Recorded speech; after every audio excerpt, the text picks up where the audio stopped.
this is Sarah here from Emerald Dreams, and I'm just going to make this video here today because I'm writing a blog post all about vision boards. As you probably know by now, I've got a vision board party coming up on January the 5th here in Swansea in Clydach.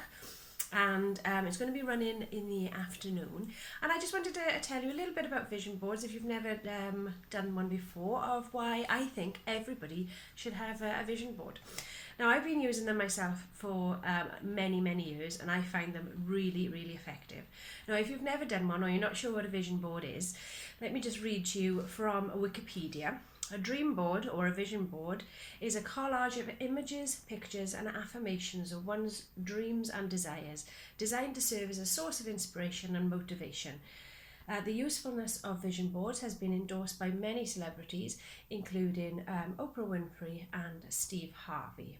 All right, now a vision board is a visual tool used to help you clarify, concentrate and maintain your focus on your life goals. Now, last year, I'm going to show you mine, I did my board, sorry, something just fallen on an actual cork board, and I've clipped things that I would like to achieve over the last year. Now, I've sectioned this into things that I want to achieve for business, for home, for pleasure, and for pleasure and fun. So there's lots of different elements on my board, including quotes that I like. So one of the quotes is, "She believed she could, so she did." She designed a life she loved, which is a lovely one that I really believe in. And I want to inspire people. I want someone to look at me and say, "Because of you, I didn't give up." All right, so that's three of the different quotes that I've got on my vision board from last year. So let me just put this down. And what a vision board allows you to do is to get clear on, first of all, get clear on what's working in your life, what's not working in your life, and why. And then from that, allow you to set intentions and goals for the coming year, for the coming month, whatever period you want it to be for. You can do it specifically on a particular area of your life. 3 years ago, I did a vision board specifically about moving house, because we were due to move house, and on that vision board I had 17, I know, quite a lot, but 17 different elements that I wanted from my new home. All right, how I wanted it to make me feel, as well as specific features in the house. And after we'd moved home, I found the vision board and I checked back, and actually out of the 17 things that I had on the vision board, 15 of them came true. All right, so it's really good to be specific, because it kind of gives you like a checklist for life. All right, so you can work on what is important to you. Now, what is important to me will be very different to what's important to you, to your partner, to your friends, family, and that is absolutely perfect, because vision boards are so individual. All right, and there isn't a right way or wrong way of doing it. When we do the vision board party on the 5th of January, we will be creating boards on cardboard. All right, and before we actually start, I think the most important part is the preparation side of it and the goal setting. So I'm going to take you through exercises that I do myself in order to clarify in each area of my life what's working for me and what's not, how it's making me feel, and how you would like to feel going forward. All right, so we'll do that first of all, so we can get some intentions put in place, some goals put in place. Then what you need to do then is find visual images or words, or it could be colours, it could be anything, things like that match the goals that you're trying to achieve, so that when you look at those goals on your, or those images on your vision board, they conjure up a feeling of inspiration, of motivation, of excitement deep within you. Now, personally, I keep my vision board alongside my bed. All right, so every morning when I wake up, I can see exactly what I'm hoping to achieve in the next year, and obviously before I go to bed. Now, visualization is an incredibly powerful tool. All right, so, lots and lots and lots of Olympic athletes use it. So before they will run a race or before they enter into any kind of competitions, they will visualize themselves winning that race and beating that opponent. Muhammad Ali was famous for using his visualizations. Before each fight, he would literally go through the whole fight in his mind, imagining himself beating beating his opponent, hearing the crowd calling his name when he was winning, receiving the medal or the belt at the end of it, and feeling that wonderful successful feeling towards the end. And surprise, surprise, he won. I'm not sure how many boxing matches he actually won, but he was very good at what he did. And his visualization was a huge part of that. He's been well known and well documented to say that his visualizations are what basically shaped his life. Now, I've been, as you know, working with clients for 15 plus years now, and it always surprises me how many people are settling for their life. All right, and when I actually ask them, so what do you want to achieve in your life, only recently, a couple of weeks ago, a lovely lady said, I don't know, I've never been asked that question before. And anyway, I'm 45, I can't change what I've got now, I'm too old, and I'll just have to accept what I've got. And I could have screamed for her. It's like, no, absolutely not. You are completely in control of your life. And you can achieve anything you want to. However, in order to achieve it, you have to know what you want in the beginning. So my blog post that I've been writing up this afternoon, which is what has inspired this video, I have kind of narrowed it down to 5 reasons why I think you should have a vision board. Now, number 1, vision boards allow you to take time out to see what's working for you and what's not.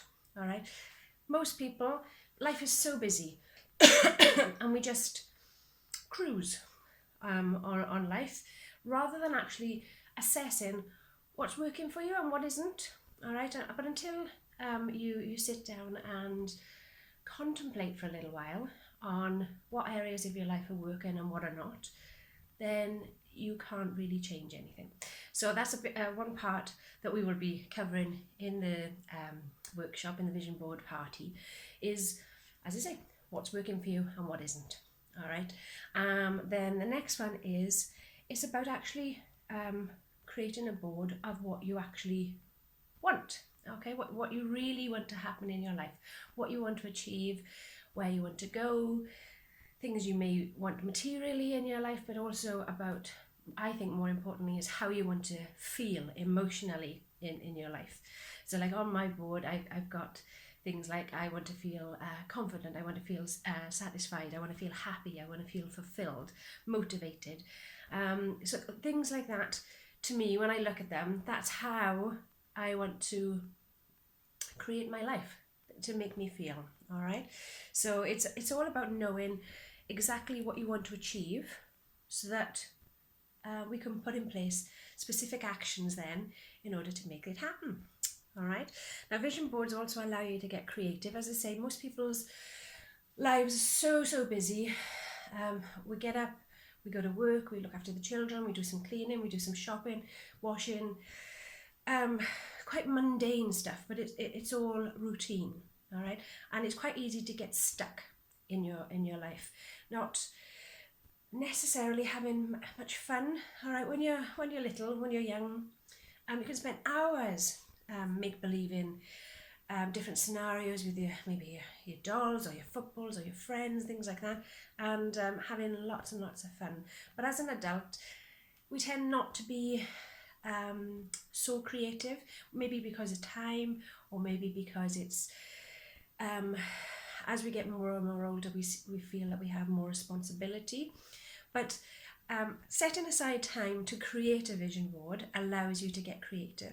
All right. And what I love about it myself personally, is that when I'm putting things on my vision board, I don't necessarily need to know how at the time I'm going to get there. All right, it's just something that I would like to achieve, something I'd like to feel, somewhere I'd like to go, and that's okay. All right, and after that we can work on how we're going to get there. But at the time, it's just putting it on the board. It doesn't matter how we're actually going to achieve it. Now, as I say, my vision board sits next to my bed, so I see it on a daily basis. And by keeping it fresh in my mind, my goals, my dreams, my wishes, then quite often, well, not quite often, all of the time, I would say, then you subconsciously start making or taking actions that will allow you to achieve your goals or your dreams or your wishes.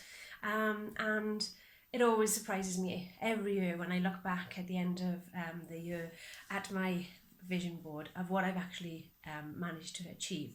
But that has to be because I can see it on a daily basis. It's no good if I'm keeping all of this information inside my head and I'm not seeing it. I'm only allowing myself to visualize once a month when I've got 10 minutes in between chauffeuring Jess around to sit there and dream, then it's probably not going to happen. Whereas if I can see it actually in front of me on a daily basis, that's a reminder of what I'm hoping to achieve for the coming months or years.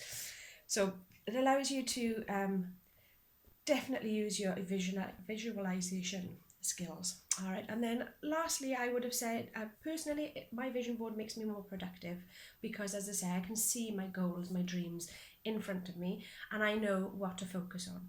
If you want to go, for example, traveling from Swansea to London, but you have absolutely no idea how to get there, then there's quite a possibility that you're going to meander back and forth, back and forth, and back and forth. And that may be okay for you. However, if you have a map in front of you, you will get from Swansea to London much quicker and probably in a much more direct route, which is what you can do when you know what you want to achieve and you can see it regularly. Then you can take the action that you need to take in order to keep you on track and keep you focused. So it becomes a much more of a productivity tool for me, but in a fun and creative way, rather than making a list of to-dos, things like that. So if this sounds of interest to you, please come and join me on the 5th of January on a Saturday. As I say, it's 1 till 4. I'm holding the party in Forgebach in Clydach. It's a beautiful room overlooking the waterfall. Lovely kind of energy as you walk through, and it's windows on 2 sides, so it's nice and bright. It's not about sharing, unless of course you want to, your hopes and dreams with others. This is about working out what you want to do and getting it down on paper. So you don't necessarily have to share your hopes and dreams with others and explain or justify why they are yours. This is just about getting together a group of lovely people, all with the same mindset that they want to move forward in life in 2019, and getting a little bit more clear on how and what they want to achieve. So if you'd like to join me, it's £25. I provide all the materials for you, and all you need to do is bring an open mind and your ability to be able to stick things to boards. All right, it's really fun, and it's a lovely way of, as I say, assessing where you are now, where you want to go, and what you want to achieve. So come and join me on the 5th of January, and let's get your goals in place. Thank you for listening, my darlings. I'll see you soon. Bye.